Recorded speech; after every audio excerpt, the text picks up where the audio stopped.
Greetings, ladies and gents, and welcome to this latest narration of the web series There Is No Epic Loot Here, Only Puds, a golden oldie coming back to life. If you're new to the series, there is a playlist listed down below in the description, and as always, I hope that you enjoy. Chapter 163, Divine Interpretation. Taking her time, she walked forward from the entrance, making sure her new doormat was slightly tilted, so that it would annoy some people on the way down. It would help them adjust to the fun later by breaking them on this little bother first. Delta tried to be helpful. The first issue Delta wanted to handle was Muffet. The ghost spider was amazing, but due to some unfair practices used by Fair Play, she struggled. Such as some of the people using tactics that included using some sort of weight magic to prevent them from being manipulated by her webs. Smaller fighters straight up had some sort of anti-crowd control spell they used sparingly. It repelled foreign magic attached to their body, like Muffet's webs. That didn't even account for the fact that while Muffet was one of the strongest monsters on the first floor, she was still from a time when Delta was still floundering with the second floor. A little upgrading wouldn't go amiss. "Is Muffet going to change?" Kui asked. The half-humanoid, half-spider asked in concern as he emerged from the spider room to greet her. Delta gave Kui a smile of reassurance. She tended to forget that sometimes when she focused on a task, her intent could be sensed by her monsters. Change is good, but this is more like getting new socks than Muffet changing herself. She's just going to slip into something more comfortable, Delta announced brightly. This made Kui go quiet for a moment. "Should I change?" he asked. Delta blinked at him. "In what way?" she responded as they moved into the spider room together, pausing to do the 20-second-long dance greeting to the many spiders. Delta slipped on a third movement in the fifth stanza and accidentally implied that she'd come to explode into chocolate. The spiders all had a good chittering giggle at this. To think, Delta used to run screaming from these goofballs. "Well, I used to be that woman, that spider queen," Kui said slowly, and Delta's mind went blank for a second. Kui remembered his past self. "Would I be better going back to who I was? She was stronger than me, could do more things," he asked, looking at his human hands. The noise in the room went quiet as Muffet and the Royal Spider Court listened intently. "Do you want to go back to being her because you think that's what you should be? To be valuable or to be useful?" Delta asked quietly as she bent down and her shirt creased a little as the long skirt brushed the ground, creating a little breeze. Kui held his hands to his bare chest and bit his lip. Yes, so. No one has found my gate, and you're a woman too. Muffet is too. Should I be as well? I don't know," he admitted. This had been on Spider-Boy's mind for some time, it seemed. "No, you don't need to change again. Who are you now? The person or spider you've become. That's valuable and worth celebrating. You're not useless simply because you haven't been tested." She smiled and brushed Kui's hair back into a ponytail, allowing the spider to use web to keep it up. "I, for one, love who you've become, even if you're still figuring things out," she promised and stepped back. Kui smiled and inhaled. "I hope to meet some intruders soon and liquefy their insides in your honor. Master Maestro promised that he'd make a unique battle theme for me. It's going to have guitar riffs," he said excitedly, before scuttering to the berry tree to take one for a snack. Delta would need to explain to the spider that she didn't have much use for people melting on the inside. Movement caught her eye, and Delta turned to the dark corner of the room. It was a familiar form. Maharia stared at Kui without her usual disdain for existence. She almost looked... Delta knew that look. She shook her head and turned back to Muffet, who was waiting patiently. "Let's see what we can whip up," she said, and Muffet gracefully bowed with her forelegs curling around her body. Delta hummed as she opened up her menu. She stared at the mana limit bulging to near bursting. Her DP was nothing to sneer at either, thanks to Waddle's new hobby of knife collecting. She stopped humming as the brand new line appeared in the menu. Muffet, Spidergeist Queen of the Web Court. World lore. The spreading rumors coming from this dungeon speak of a white dancer, an unseen room guardian found on the first floor.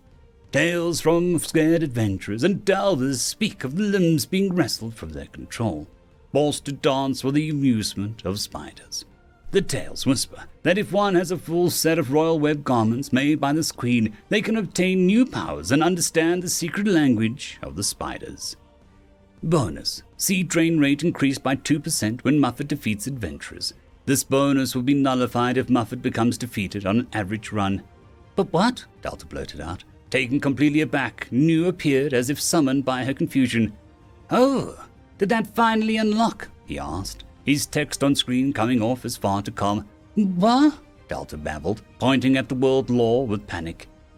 It's a feature, not a bug. I know it is surprising, but they do exist. As people come in and explore, they share tales. People gossip and stories spread. Now, seeds are the source of most adventurous powers, which we need to cleanse of little brother taint and replace with bro and cis mana, he lectured, and Delta stared at him. Nu was being all smug now since Delta was on the back foot for once. But seeds are not inert cores of power. They're interwoven with souls, hearts, wills. So, if you supply such a seed with a challenge of unbeatable boss or challenge, the seed yearns to overcome it. It exposes itself more when face to face with that threat. Seeds want growth, as do their hosts, Nu said and trailed off. They're just gamers doing LARP, Delta mumbled in her hands. Just gamers. I can see the handheld under the desk. Come on now, Delta said with a small smile. The Void put the thing away in his bag, looking wrong. Sorry, Miss T. Delta nodded. She had started learning a lot about video games to interact with the students. Sadly, a lot of what she was learning was a little dated, and a lot of it was confusing. Why was one game tilted fourth as a series here, but sixth in Japan? What was griefing? She still hadn't figured out what Ligma was, but she felt that she was getting close. Beta complained about having Ligma a lot. Delta was getting worried. She looked up, and the Void was in her face. It was consuming her, screaming in pain, wrath, rage. To be divine, it whispered in rage. Hiss to burn. The orange dungeon core on the 4th floor cracked rapidly, but just as fast blue veins filled in the damage, stemming as the process taxed the system. Sister looked at it from her chair in the Void, her various screens covered in mushrooms and vines. A lot of the precise functions she controlled were slowly being removed from her domain, but she could still keep Delta together with a little help from Nu. This was one of the concerns she had when she and brother made this design to integrate a living human soul into a core. While Delta rapidly outperformed in all areas, to Sister's joy and delight, she was still a human soul tasked to cleanse the seeds of the abyss. It was bad enough that each seed contained a fraction of the little brother, but as she cleansed more, those fragments would continue to build up in a manner. Previous dungeon cores simply break them down and refine them. They were, detached in that manner. Blank slates to allow the seeds to pass through with nothing to grip on. With Delta, they have something to interfere with, and Sister was not going to stand around and let her mistake continue to harm Delta. She and brother already accepted what was going to come. She closed her luminous eyes, and a piece of stolen eye that she protected formed before her. The eye burned with such a power that it was the sun of the world. Gasping in pain, she replaced the taken piece with a part of her own power, shortening her lifespan by hundreds of years. If she didn't, the sun would set faster, moving differently. It would ruin farms and people's lives. Sister knew those were valuable. Every life was valuable. Delta taught her that. Slowly, she kneaded the fragment into Delta's core, giving her mana veins akin to a dungeon with over 300 floors. The act strengthened the self of Delta beyond who she was now, but not enough to change her, like Delta said. She wasn't changing herself. Sister was just giving her new socks. Very sturdy socks. Delta shivered as if someone had poured warm syrup down her spine. Still, that horrible vision abruptly pulled back, and Delta was back in the spider room. Everything felt tight, almost as if someone had knocked down a wall in Delta's mind. She was going to have to come to a conclusion about those visions, but not right now. Ruli could only keep those fair play people out for so long. Honestly, Delta was surprised that they weren't barging in already. The sun had risen an hour ago. Not that Delta knew exactly how she knew the sun had risen. She wondered what was keeping them. And thus, the truth was revealed that in fact sandals with holes over the toe were not a fashion crime. People just like to hate things, to join in, the girl with the fluffy white cloud robe proclaimed, her hands raised with the staff gripped. Should we barge past? A Fairblade scout asked, and another shook her head. You see what her staff is. I'm afraid of where she'll shove it if we do, she replied. Behind her, the priestess known as Kemi also had her 3 companions sitting around playing cards with Rudy. All of them wore bizarre clothing with slogans and images from the dungeon. 5, Rudy asked, and the redhead in leather thigh-high boots sighed in disgust as she tossed a card over. And this brings me to another sacred truth of the land. Hatred to tropical fruit on dough circles. It is okay to enjoy them, Kemi announced grandly, and blazed with a white aura, making all Fairplay members' pale aura look grey. What if I want to sell this picture of one of the dungeon monsters to someone, so that they own the image and no one else? Someone held their hand up, one of the very few Mentor Fairplay members. Kemi turned to him, her eyes ignited with holy judgment. No. There was a long silence. What does that staff do, though? Someone yelled. Kemi blinked once. It injects holy truth into the murky dark places of the world. The burning honesty will give life to new meanings, she declared with pride. I'll take 3, Rudy said under her breath, getting a smirk from the other woman at the table. The leader sighed as he handed over his kings. Muffet can now coat the ground in a thin web that adheres to every step, 20 DP. Muffet's fangs can now turn intangible before reforming at the tips, allowing her fangs to bypass most physical defenses, unless enchanted, 30 DP. If any caught web is alive after Muffet is activated, they'll fuse into her, granting her a 5% power increase per spider absorbed, 40 DP. Counterweb. Once per encounter, all Muffet's webs become immune to low-level dispelling magics for up to 2 minutes, 60 DP. Quee's Row Model. At Call's wishes, or if dungeon is in high difficulty mode, Muffet may become a Drider Queen. In this form, she becomes equipped with 2 random knives from Models' collection, 80 DP. I wonder what Muffet might look like as a temporary Drider, Delta mused before she focused on the gleeful Muffet. A ghostly afterimage appeared as Delta used a little of a dungeon mind to practice the upgrade.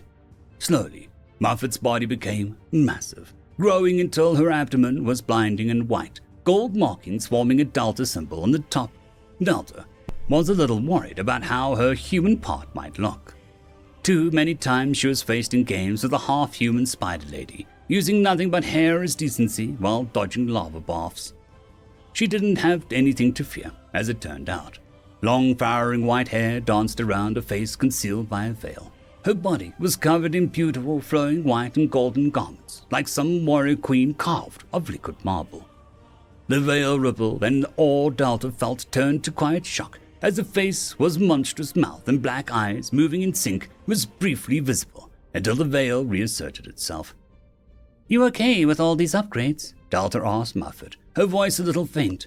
Muffet gave her a beautiful twirl as a simple yes. It was only 5 rotations, a pretty succinct response in spider language. Well, Delta could hardly say no. This one, that one, and, of course, all of these. She hummed and purchased the upgrades. Muffet glowed for a few moments, then looked normal. But to Delta's dungeon senses, Muffet had gone from a white shadow to a blazing, looming figure of regal violence, like a luminous storm. It was beautiful. She also had 3 new loot items automatically built into her. These could be won either by combat or by winning Muffet's favor. The Veil of the Queen had a decent enchantment to make one immune to eye magic, and some glasses. The Gown of the Queen was similar in nature, but prevented ghosts and spectral beings from passing through it. The last was the rarest, the Knife of the Alliance. It was an ornate marble-handled knife, carved to be shaped like a feather wing, and along the blade's surface, spiderweb veins and threads could be seen inlaid in the metal. Anyone cut by this blade would suffer mortal mundane bad luck for an hour. Delta tried to understand how something could be both mortal and mundane, but the system yielded no clues. Pleased, Delta checked this room off her current list. Patch 1.1 was coming along nicely. Yatina inhaled once and knocked. The door opened a crack. "Hello, I'm from Fairplay," she began, and the beautifully haunting woman inside let out a scream that cracked the nearby window before she slammed the door shut. "Please, I need to speak to Dio Brando. It is a legendary adventurer who cleared the nearby dungeon to floor 3 that lives here, yes?" Yatina cried, knocking again. Her reports say that this Dio, along with one Grim, Poppy, Kemi, and perhaps others, lived here. The city of bets and gambling, which held the records of various dungeons, showed that such people had done what Fairplay had yet to do: get past floor 2's entrance. "Hello," someone said, and Yatina turned to a bright red-haired child who had a lovely smile. Can I help you?" he asked loudly, and Yatina winced, having spent all night resorting and ordering all reports in a quiet room by herself. She was working on 2 hours of sleep, and her glass eye was refusing to face forward in a huff. "Oh, likely not, but thank you for asking," Yatina said miserably. The reports of the nearby dungeon were the only things keeping her sane. Such a fascinating place. But she wouldn't be allowed in until the scouts and blades secured the first floor.